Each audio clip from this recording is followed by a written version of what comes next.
So I hit you up about doing the podcast, and you say, "Is this going to be a realistic podcast?" Like, Yeah. and by that I mean I'm thinking you got strong opinions about how Miami has been as of late. Speaking honestly here, the last decade, a lot of people they try to say, "Will Miami be back?" And we haven't gotten close to where you guys were. So just as looking at it as somebody who has been on the field, has produced great things for this university, loves the university, former alum of the university. What do you think about how this program has really fallen? I mean, it hurts, just the easy way for me to say it, it hurts. It hurts that you could turn on the game and you watch the game and you don't know if they're gonna beat Duke. You know, you don't know if they're gonna beat FIU. You don't know if you're gonna beat North Carolina. Those things hurt because I've heard people say that, oh well, it's because you was in the Big East before. Yeah, we was in the Big East, but we played anybody. We played anybody. It didn't matter. When we went to Washington, played them. We played Tennessee up there. We played Florida. We played Florida State every year. So it didn't matter, what conference you're in. The conference stuff is really for the conferences with the money. That's all that's for. Because if you are number one, nobody cares what conference you in other than the TVs and things like that. Because when I'm getting ready to play, when we were getting ready to play, believe me, I didn't care what conference you was in. I wanted to beat you. I didn't care that like people used to watch TV now and they're screaming SEC on TV, and I'm like, I don't care. Who cares about that? I care about winning. I'm gonna beat the dog crap out of your SEC. And that's what I'm gonna say. I never screamed out Big East. Who cares? I didn't think about it. We was gonna win the Big East. If we would have been the SEC, you know what? We'd have won the SEC or the ACC or whoever conference it was. We would have won their conference too. So it hurts me now when I see them and you can't win the ACC. You can't beat, like, they lost to La Tech, and I don't mean to be disrespectful to La Tech. That's not what I'm doing. I'm just saying I remember playing Louisiana Tech my senior year, and we wasn't thinking about if we was going to win. We was thinking about what quarter we was getting out. Like, I mean,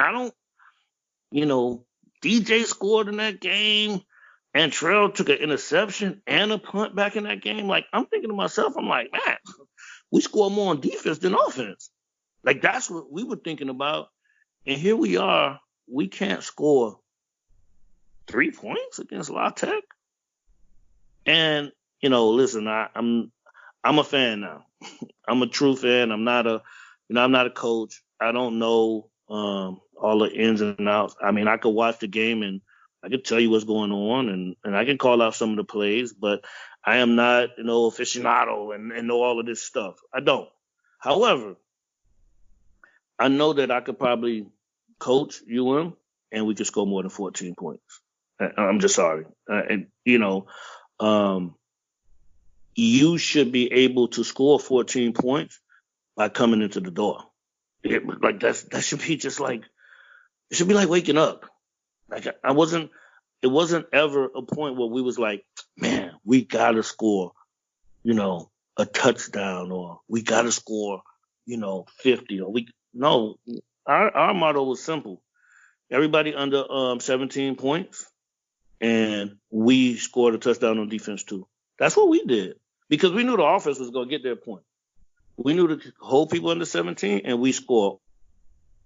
Has there been a moment where you've been in the last couple of years where you've been really proud of Miami? I think of like when they beat Notre Dame.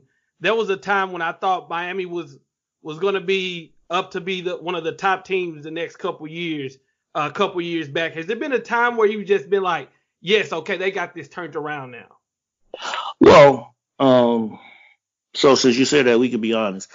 Notre Dame has never been good. Let's stop there. So you can't even start. I mean, everybody keep talking about Notre Dame. Notre Dame suck.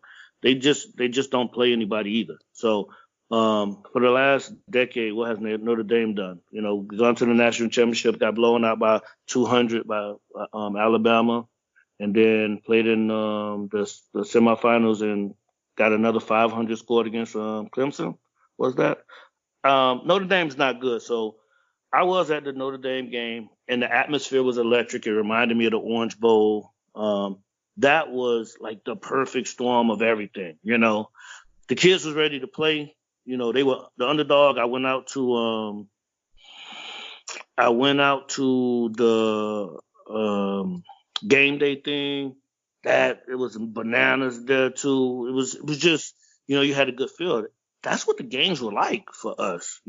That's what I was used to. I hadn't seen it in a long time, but that Notre Dame team was big and slow and sorry. I mean, that's what they were. And you come down and that team had a chip on their shoulder. They wanted to play that day. They did. They had guys that were hungry, guys that wanted to work. And they put in the work that probably leading up to that game. And it just Notre Dame had no shot. They had no shot. And when you look at the game, like, it doesn't even look like they wanted to play at all. Mm-mm. So, yeah, that I was proud during that time. I mean, that was a great season. However, I would compare that Notre Dame team, like beating them, to beating West Virginia when we was playing, beating, Syracuse. I mean, they weren't good. They was a respectful team. I mean, you couldn't just show up and you was gonna, beat them. But at the same time, they didn't want to play you. They didn't want to be in Miami. You crazy? Did you see their faces?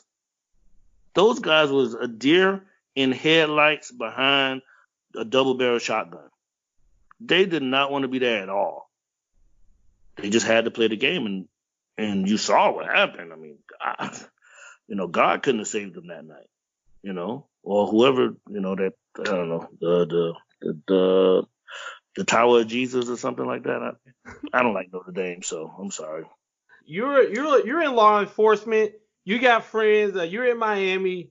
What did you think? Did you watch the game or afterwards? What happened when Miami lost to FIU? Because to me, I thought it was one of the worst losses in school history.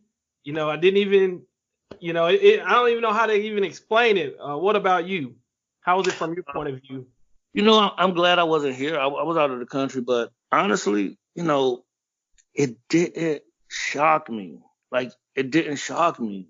And it didn't shock me because FIU has a bunch of kids that wanted to go to UM and couldn't go. The kicker ended up at UM this year. They had a bunch of kids that wanted to play at UM and who would have died to play at UM. And UM has a bunch of guys that want to wear a helmet and throw up a U. My man, that's not what it's about.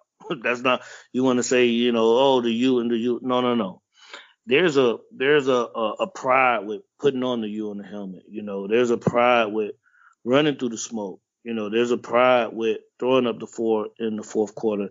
And, honestly, I don't think that the kids have it anymore. When I think about it, 2005 maybe was the last time that UM was actually really relevant. So 2005, here we are, it's 2020. So if that kid was 3 years old in 2005, that means that he's going to be a high school senior this year, or he's a junior, or he might be a freshman in college. He's never seen Miami as a team that was good.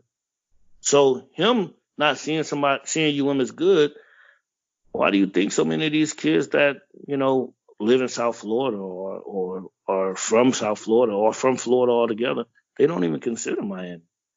I'm sorry, I don't want to believe that it's all about the facilities, because I didn't even think about that when I was considering the school. I didn't think about it. UM's brand is so strong that it's way better than any facility you can get.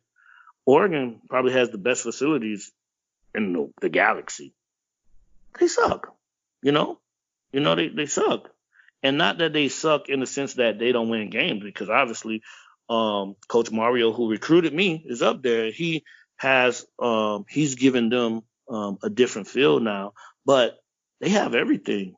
Why aren't they winning every national championship? If that's all it takes.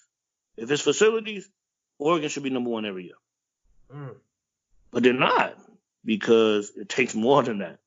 You know, you need that power struggle. You need that. I have a guy who is willing to die for the program, that's leading the program, who's the face of the program, who's showing the guy that's a freshman who is a 5-star, but telling him to sit down and shut up. You know, that's not what's happening anymore. Now you got the 5-star coming in, and he doesn't have to run the sprints like everybody else, or he's treated differently. You know, he's treated special. And special is good if you're special. Yeah, it's good. You should be treated, you know. But if that person doesn't earn it every step of the way in life, you know, as a little leaguer, high schooler, college kid, NFL, professional, a person that's going out for a job, a person that's on the back of a garbage truck, a person that's a police officer, a person that's a doctor, everybody earns their way. The people that are given it usually lose it because they didn't earn it and they don't respect it. And that's what, you know, I think that that's what's happening with UM, because, when I came in, you know what? Everybody had to get a bald head, cut your hair. Doesn't matter if you had dreads to the floor. Rohan Marley, Rastafarian, Bob Marley's son, had a bald head, you know? What if you said no? What if you said no? I'm not cutting my hair. Oh no, you was cutting it. It was one way or the other. You was cutting it. And again, the rules are different now. You know, the hazing and hey, you can't do that, you can't say that, you can't curse at people and stuff like that. Well, that's why you're not succeeding in life, because you never had anything. Nobody telling you no. Look. Listen, I can tie it back to coronavirus now. Social distancing. Who's out partying and on the beach? And like, I'm in South Florida, so all of the kids that's coming, we're on spring break and we're going to party. No, you're not going to party. You're going to go home. Or you're going to go to your hotel. You're going to do something. You're not going to be here. Oh, I spent so much money. And then, you know, you turn around a week later, the kid's sick, or, you know, one of the kids have died, or, you know, one of the kids in jail. And it's like, well, what happened? Well, you didn't listen to what was told to you. You was told no. You didn't know how to react to that. And that's a problem. You got to hear no. It can't always be yes. I don't care who you are. It can't always be yes. Oh, can I do this? Yes. Can I do that? Yes. No, you have to hear a no sometime so you can be able to react and deal with that, to understand it. And right now we got a generation that's tied to yes, and tied to self-gratification and let me pat you on the back even if you suck. And that's not the real world.